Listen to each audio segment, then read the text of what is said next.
Alors revenons à la culture et l'alchimie très présente et Blanche-Neige. J'ai tout à l'heure lancé cette phrase, Blanche-Neige et l'alchimie. Alors Blanche-Neige, bien sûr, il faut savoir que tous les contes de Grimm, sans exception, sont des contes qui véhiculent un message alchimique. Je vais vous raconter Blanche-Neige, mais en le voyant un petit peu différemment. Alors déjà, il faut comprendre un petit peu le principe de l'alchimie. Vous vous souvenir que pour obtenir la pierre philosophale, qu'elle existe ou pas, il y a 3 étapes. Obtenir la connaissance. Voilà, la connaissance, mais là la pierre va avoir un sens, vous allez voir pourquoi. Et le premier œuvre, c'est la décomposition de la matière, c'est l'œuvre au noir.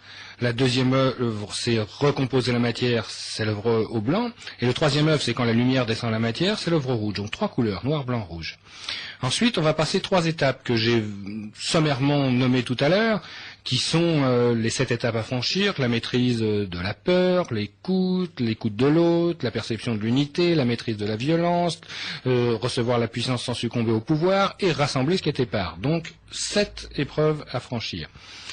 Alors, voilà comment ça commence. On a une femme, on a une reine qui est derrière une fenêtre d'ébène, dehors il neige, elle est en train de coudre, elle se pique le doigt. Elle dit: j'aimerais bien avoir une fille qui ait la peau blanche comme la neige, les lèvres rouges comme le sang, les cheveux noirs comme l'ébène. Bon, évidemment, on a les 3 couleurs de l'œuvre, noir, blanc, rouge. Et Blanche-Neige représente la matière première, elle s'appelle Blanche-Neige, la matière pure, celle capable de recevoir la lumière. Alors, vous connaissez l'histoire, sa mère meurt, le roi se remarie avec une méchante reine, et la méchante reine représente l'envieux, justement. Celui qui cherche la pierre philosophale ou qui cherche la connaissance pour le pouvoir. À tel point, c'est qu'elle est en permanence devant son miroir en demandant « est-ce que je suis la plus belle ?» Donc la seule chose qui l'intéresse, c'est les apparences. Et son miroir, bien sûr, elle lui fait une réflexion, ce qui est normal, c'est un minimum pour un miroir, car ce miroir réfléchit. Et quand Blanche-Neige a 7 ans, elle lui dit: non, c'est pas toi la plus belle, c'est Blanche-Neige. Alors qu'est-ce qu'elle fait? Elle prend Blanche-Neige, elle la met à la porte. Et Blanche-Neige part, elle passe à travers la forêt, il y a des animaux qui la menacent, et elle trébuche sur des pierres. Donc elle passe par le minéral, le végétal et l'animal. Alors il faut savoir que pour faire la pierre philosophale, quand on a décomposé la matière, on obtient 3 principes. Le principe sel, qui est la matière la plus fixe, le principe soufre, qui est la matière animée, les émotions par exemple, et le principe mercure qui est l'esprit. Alors, comment on les retrouve? Une fois que Blanche-Neige est partie, la vilaine reine, elle demande à un chasseur vert d'aller tuer Blanche-Neige. Alors pourquoi vert, le chasseur? Eh bien, c'est la connaissance des choses cachées, c'est ce qu'on a vu tout à l'heure. Et elle lui dit: quand tu auras tué Blanche-Neige, tu me ramèneras ses poumons et son foie. En aucun cas, elle dit, tu lui ramèneras le cœur. Ça, c'est Walt Disney qui dit ça. Alors pourquoi les poumons? Quand ce que je prends comme référence, c'est chez Folio Classique. Pourquoi les poumons et le cœur? Eh bien, à l'intérieur des poumons, il y a le souffle. Et le souffle, les poumons et le foie. Les poumons et le foie. À l'intérieur des poumons, il y a le souffle. Et le souffle est très proche du soufre, car on utilisera son souffle pour éliminer son soufre. Vous remarquez, quand vous avez des émotions, la première chose que vous faites, vous soufflez. Vous avez passé une journée, ou quelqu'un vous dit quelque chose qui vous plaît pas, dites quelque chose qui plaît pas à un enfant, qu'est-ce qu'il fait? Il souffle. Donc, c'est bien une manière d'exprimer les émotions, donc ces émotions seront le siège à l'intérieur des poumons. Ça, c'est pour le soufre. Et l'autre partie, eh bien, ça va être le foie. Pourquoi? Mais parce que le foie, c'est le siège de la foi. Donc, c'est le siège de l'esprit, le spiritus. C'est là où le ciel devient fiel. Car quand vous avez une crise de foi, c'est que votre âme erre. J'utilise bien sûr la langue des oiseaux. Votre âme erre. Donc, il est normal qu'en récupérant le foie, elle récupère le mercure.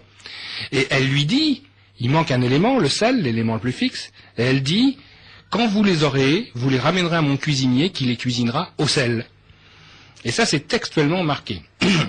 Donc, elle envoie le chasseur, on a Blanche-Neige qui lui fait du charme, et bien sûr, il la tue pas, il tue un marcassin à la place, et il la laisse partir. Mais elle part pas n'importe où, elle part au-delà des 7 montagnes d'Airain, 7, encore une fois, et elle rencontre les 7 nains. Et pourquoi 7 nains? Parce que 7 nains, c'est 7 gnomes, et gnose, c'est la connaissance. Gnome de gnose. Donc, ils possèdent la connaissance. Et ils font le vitriol. Le vitriol de l'alchimiste tout à l'heure. Visite l'intérieur de la terre et en rectifiant, tu trouveras la pierre cachée. C'est bien leur métier. Ils creusent l'intérieur de la terre pour chercher des pierres précieuses. Alors, on a cette matière première qui arrive chez les 7 métaux dont j'ai parlé tout à l'heure. Mais pour des gens qui détiennent la connaissance, rechercher des pierres précieuses, c'est pour en faire le marchandage Non, on entend précieux, près des cieux, bien sûr. Donc c'est l'éveil, c'est la lumière qui est à l'intérieur. D'ailleurs, en aucun cas, on voit les nains vendre, à aucun moment. Au contraire, quand Blanche-Neige arrive chez eux, eh bien d'abord Blanche-Neige elle arrive, et puis qu'est-ce qu'elle fait? Elle goûte dans chaque assiette, elle boit dans chaque verre. C'est comme si elle se nourrissait des 7 métaux. La matière première se nourrit des 7 métaux. Ah, on voit presque une opération. Et vous, quand vous avez fait une opération, vous faites un plat, par exemple, vous mélangez des choses, qu'est-ce que vous faites après? Pour que ça prenne, vous laissez reposer. Eh bien c'est bien ce qu'elle fait parce qu'elle va se coucher. Et elle trouve un lit à sa taille. Et alors là, il y a quelque chose qui m'avait toujours traumatisé depuis que je suis petit. Quand les nains arrivent, il reste plus que 6 lits, puisqu'il y en a un qui est pris. Alors les nains arrivent, qui représentent ces 7 métaux, eh bien ils disent, qu'est-ce qu'elle fait là? Est-ce qu'on va la mettre à la porte? Ils disent non, on va pas la mettre à la porte avec ses cheveux noirs comme l'ébène, ses lèvres rouges comme le sang et sa peau blanche comme la neige, donc ils la gardent. Mais ils la gardent à condition qu'elle les nourrisse.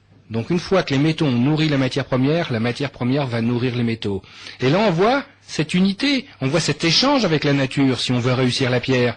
Il faut à la fois nourrir la nature, mais il faut à la fois que la nature nous nourrisse. Et c'est bien ce qui va se passer. Alors le matin, Blanche-Neige se réveille, il décide de la garder, il décide de retourner à la mine, mais la vilaine sorcière, elle a toujours son but, à tel point c'est qu'elle demande à son miroir, est-ce que je suis la plus belle? Et le miroir lui dit, non, c'est pas vous la plus belle, c'est Blanche-Neige. Alors là, elle décide de récupérer ce qu'elle n'a pas pu récupérer avant, c'est-à-dire le soufre et le mercure. Alors qu'est-ce qu'elle fait? Elle se déguise en mercière, elle va voir Blanche-Neige, et elle lui offre un corset. Et Blanche-Neige, elle accepte, et quand elle met le corset, elle le serre tellement fort qu'elle perd son souffle. Et elle tombe sans souffle. Et là, c'est la purification du soufre, c'est la purification du souffle. Elle rentre chez elle, les nains arrivent, la voient par terre, elle dit, mais qu'est-ce qui se passe? Ils se rendent compte qu'elle a un corset trop serré, ils retirent le corset, et elle retrouve un nouveau souffle. Donc on voit la purification de ses émotions. Les nains repartent au boulot, la vilaine sorcière rentre chez elle, elle réclame à son miroir, est-ce que je suis la plus belle? Le miroir lui dit, non, c'est toujours Blanche-Neige. Alors là, elle a raté le soufre, elle va essayer d'avoir le mercure. Qu'est-ce qu'elle fait? Elle se déguise en marchande, et elle a le mercure. Qu'est-ce qu'elle fait? Elle se déguise en marchande, et elle amène un peigne. Elle lui offre ce peigne. Et elle met son peigne dans les cheveux, c'est la partie la plus haute, la plus volatile, la plus subtile. Et quand elle met ce peigne qui était empoisonné, elle tombe sans connaissance cette fois. Donc on voit bien que c'est le mercure puisque c'est la connaissance.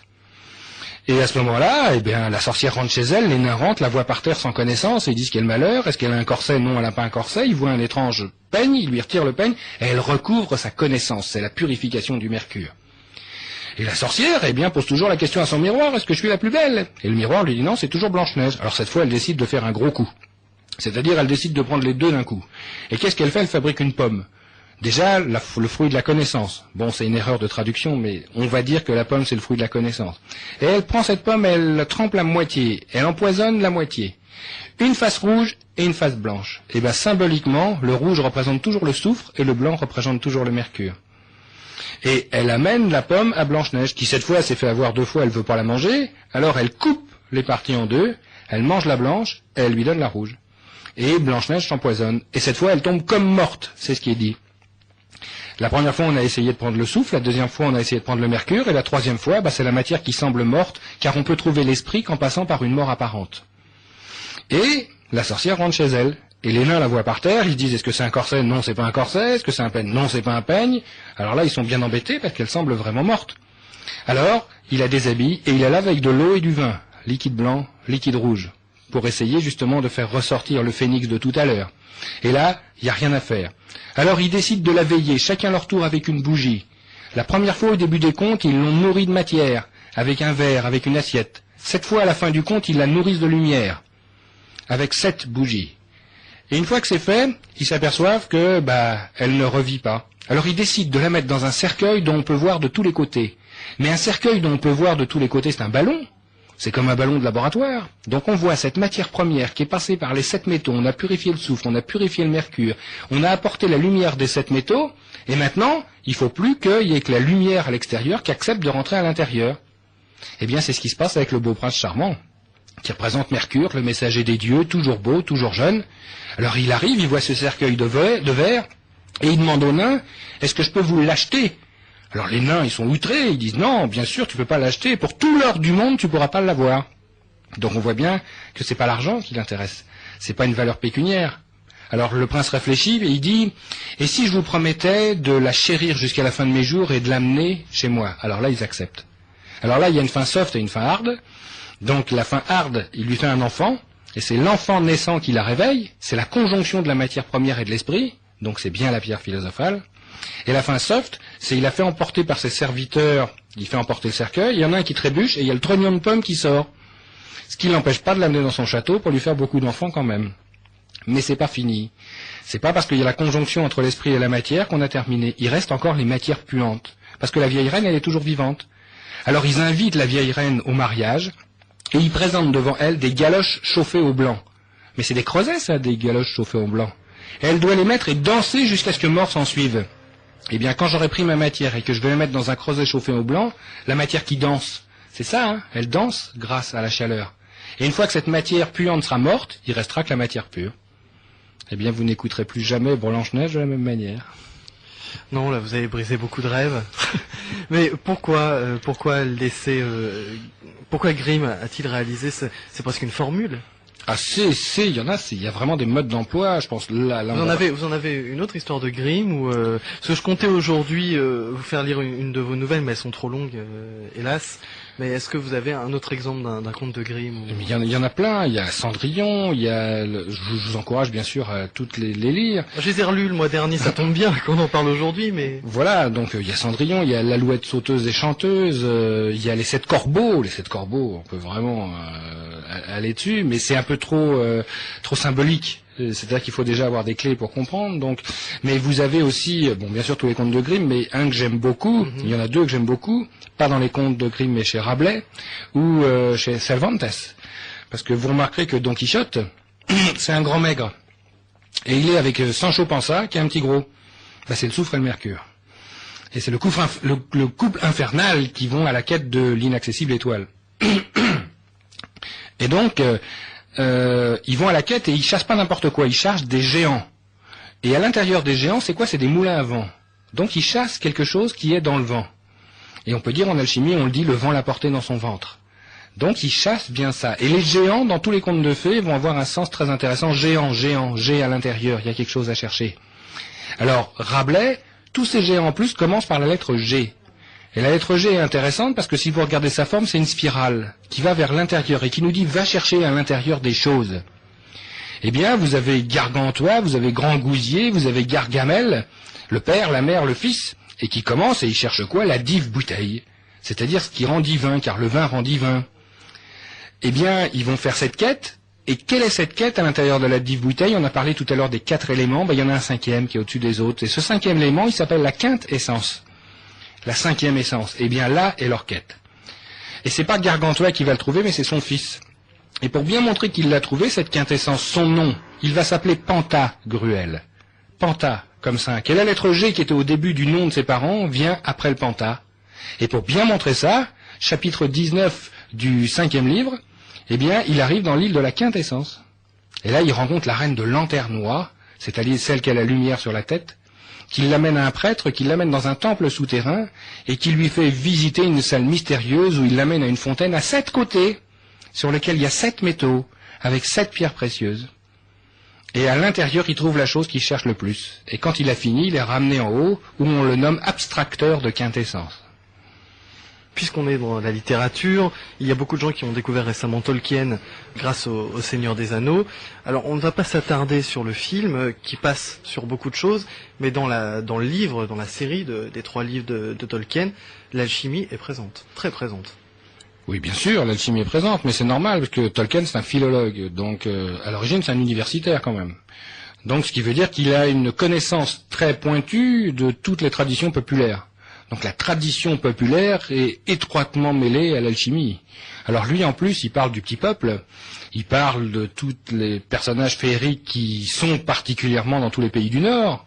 Donc, bon, il y en a partout dans toutes nos contrées. On parlait de la Bretagne un petit peu tout à l'heure. Ben, bien sûr, il y en a plein qui hantent toutes ces contrées. Il a utilisé aussi des vieilles langues, c'est-à-dire quand il parle la langue des elfes, par exemple. La manière dont il l'annonce, elle n'existe pas vraiment, mais les runes qu'il utilise, les dessins qui existent, sont une vraie écriture.